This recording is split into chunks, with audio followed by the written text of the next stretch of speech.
Hi, Ms. Richards. Today I want to talk to you about your shareholder agreement. There was a few sections that we wanted to discuss with you about some of the power structures within it. Where I want to start with you is first the board seats. So as you see in the board seat section, we two provisions that stuck out to us is that BGI is going to pick 4 members of the board, and that though you are the CEO of the company, they have full power to take you out for whatever reason.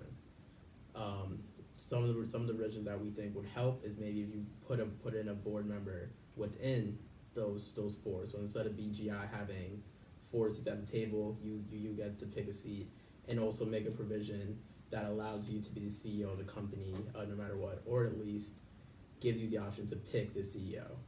Though this won't give you full management rights, we do think that having that seat at the table does give you an advantage in making decisions and being able to have some type of say over the company. Another right that we think you should have, and this kind of covers multiple provisions within the documents, but in particular it covers drag-along rights and the amendment section. We think you should have a sort of veto protection or a veto right.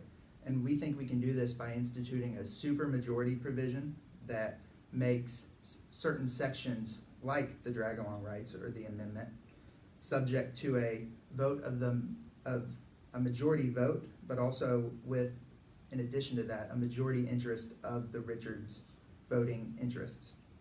And this would counteract the drag-along rights, where they have the ability to force you to sell, even though you don't have the ability to do that to them. So they can kind of force you to come along and sell, even if you don't want to.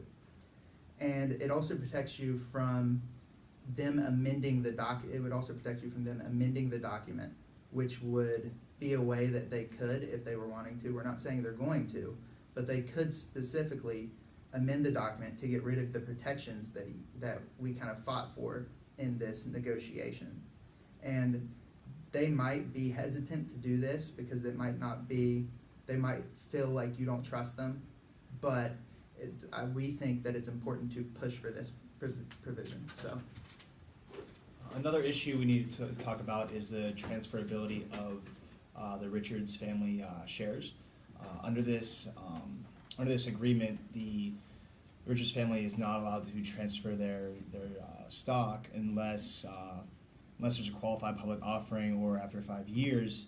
And however, BGI is able to transfer their shares, which makes it a little uneven. And if BGI decides to transfer their shares, you are forced to share the company with someone that you might not want to. So we would want to implement something where the Richards family stockholders are able to transfer their shares, which would also help out in the tag-along rights, which make it so if a shareholder wants to sell their shares, you can tag along and sell your shares also. But with this restriction on the transfer of Richards family shares, you're not able to at this point. And so we can implement it so that the Richards family is able to transfer their shares when they would like to, instead of waiting until there's a qualified public offering. thanks for coming in, and if you have any questions, feel free to get a hold of us. You have our number and emails. Thank you.